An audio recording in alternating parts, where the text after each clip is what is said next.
सबसे बड़ा चमत्कार तो मेरे बेटे का। मेरे बेटे को ट्यूमर हो गया था गर्दन पे, गांठ। और वो ट्यूमर जो है नसों से जकड़ा हुआ था। डॉक्टर ने कहा कि मैं 15-20 मिनट में ठीक कर दूंगा। ऑपरेशन थिएटर में ले गया और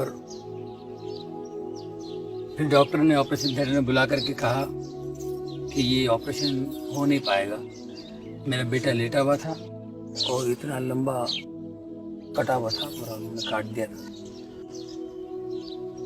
ये ऑपरेशन नहीं हो सकता है क्योंकि ये नसों से जकड़ा हुआ ट्यूमर, गलती से भी कोई एक नस कट जाए तो एक साइड पूरा लकवा हो सकता है, पैरालाइज हो सकता है बच्चा, और आंखों की रोशनी जा सकती है, खाने पीने में तकलीफ हो सकती है, और फिर ये ट्यूमर दोबारा आ सकता है। तो मैंने कहा क्या करना चाहिए?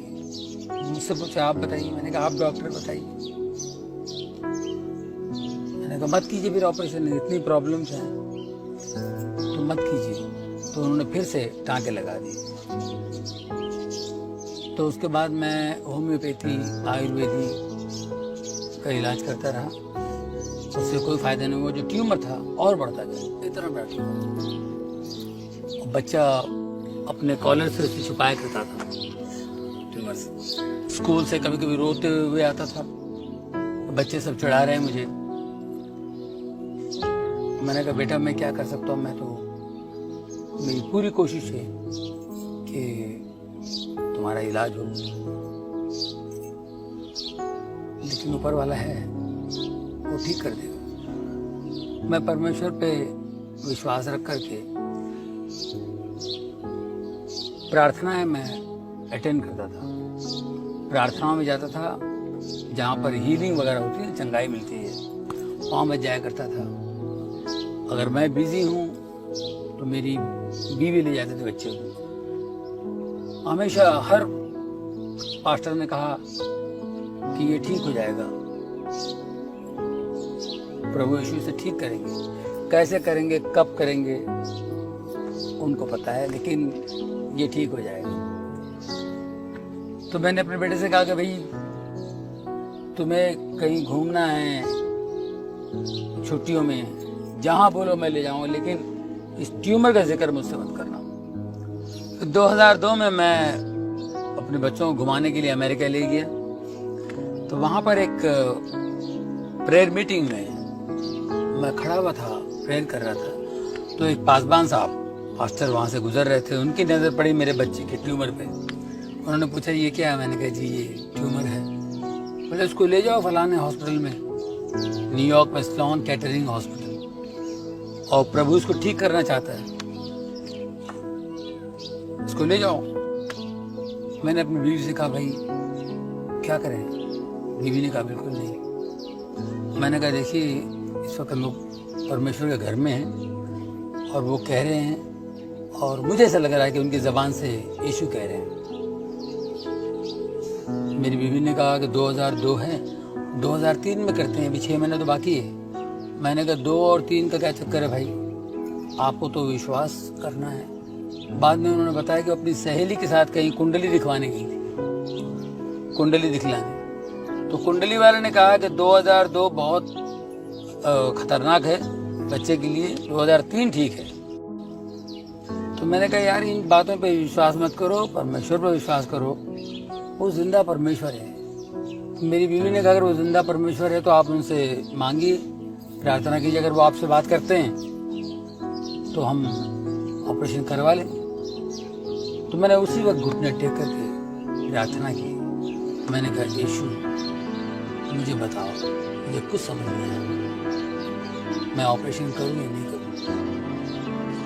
तो मुझे आवाज आई कि बेटा ऑपरेशन कर, मैं तेरे साथ हूँ, डर मत।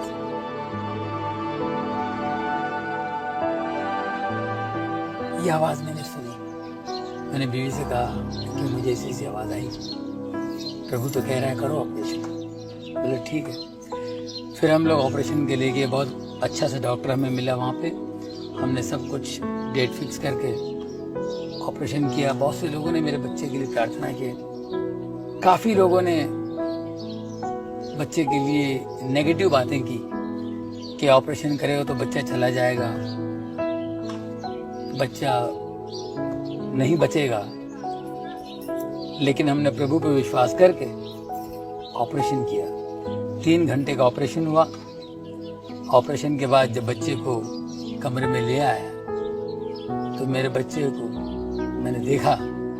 मुझे जो डर था लेफ्ट साइड का लकवा होगा, लेकिन उसी लेफ्ट हैंड से बाएं हाथ से यूं करके मुझसे कहता है कि डैडी मैं बिल्कुल ठीक हूँ।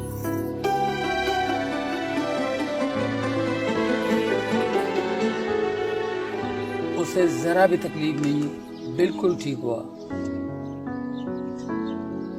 सब लोगों ने कहा यह असंभव है, लेकिन असंभव को संभव करने वाला परमेश्वर, परमेश्वर का पुत्र यीशु है। कमाल है जॉनी भाई, आपकी ये दर्द भरी बातें सुनकर मेरा तो यीशु में विश्वास और भी बढ़ गया। जॉनी भाई और भी बताइए, आप कह रहे थे ऐसी कई घटनाएं घटी हैं आपके साथ। कई घटनाएं घटी, पर हम लोग भूल जाते हैं। वो हमेशा भलाई करता है, हम लोग नजरअंदाज करते हैं। मेरे बेटे के साथ ये अद्भुत चमत्कार हो जाने के बाद मैंने सोचा मेरे अंदर जितनी गलतियां हैं, गंदगी है, उसको बाहर फेंक दूं। सबसे पहले मैंने शराब छोड़ दी, क्योंकि मैं बहुत पिया करता था। सिगरेट छोड़ दी, जुआ खेलता था, जुआ छोड़ दी, देर रात दोस्तों के साथ बैठता था, वो छोड़ दी मैंने।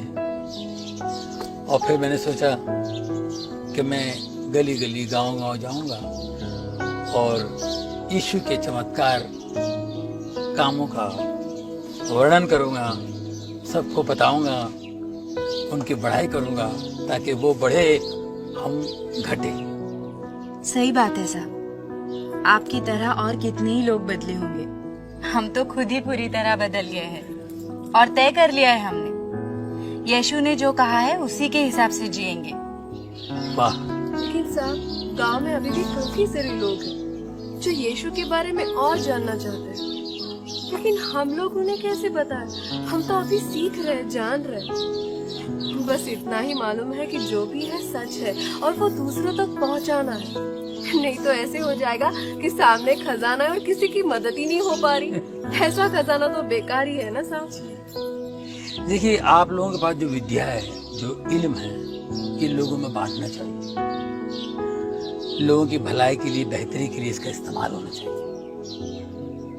आपको क्या बताएं जॉनी भाई, हमारे पास के गांव वालों को जब पता चला कि हमारे गांव में इस तरह के परिवर्तन हो रहे हैं, तो वो लोग हमारे गांव में आए और ये पता करने कि वो कैसे परिवर्तन हो रहे हैं, किस तरह से हम लोग ये सब कर रहे हैं। उन्होंने ये जाना और अपने गांव में उसी तरह के बदलाव लाने की कोशिश की। वाह वाह। बार बार आकर हमसे पूछते रहते, और कोई नई बात हुई, और कोई नई चीज आपने सीखी। और मजे की बात ये है, ये वही लोग हैं जिनसे हमारी एक जमाने में दुश्मनी थी। हाँ। आज इतना प्रेम है कि क्या बताएं। ये तो प्रभु का चमत्कार है। मैं तो कहता हूँ उनके दिखाए रास्ते पर चलेंगे, ऐसे कमाल तो होने ही है। सच जॉनी भाई, हम तो सब जब भी मिल बैठते हैं तो यीशु की ही चर्चा करते हैं, उनके करिश्मों की बात करते हैं। हम तो केवल एक ही बात जानते हैं कि ज्यादा से ज्यादा लोग यीशु के बारे में जानें और अपने जीवन को बदलने की कोशिश करें, बेहतर बनाएं। और मिल बैठ के बात करने से बहुत सारी बातें निकली है। अब हमारे अंदर यही आस लगी रहती है कि कब और कैसे प्रभु हमारे जीवन में आए और हम सबका भला करें। जॉनी साहब, एक बात बताइए, कैसे हम इस बात को आगे बढ़ाएं? बहुत मन करता है कि फैले बात ज्यादा से ज्यादा लोगों में और बदले उनकी भी जिंदगियां। देखो बद्री जी, जिंदगी बदलना तो परमेश्वर के हाथ में है। हम लोग अपने तजुर्बे और सच्चाई लोगों के सामने रखते जाएं और प्रार्थना करते जाएं परमेश्वर से। याद है आपको यीशु ने क्या कहा था? परमेश्वर तुम्हारी रक्षा करे।